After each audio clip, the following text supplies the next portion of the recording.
The new Ford biturbo diesel in Ranger Raptor sets new standards for powertrain engineering. Leading this innovation, we combined a 10-speed transmission with a new biturbo diesel engine, delivering a maximum 157 kilowatts of power and 500 newton meters of torque, with better fuel economy, less weight, and with specific off-road calibration. The biturbos are connected in sequence and work as a team to optimize performance. At lower engine speeds, the two turbos work together for maximum torque and responsiveness, while at higher engine speeds, the high-pressure turbo is bypassed and the low-pressure turbo provides boost to deliver more power.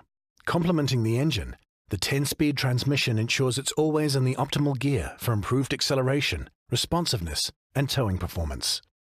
High-strength steel, aluminium alloys, and composite are used to optimize durability and weight.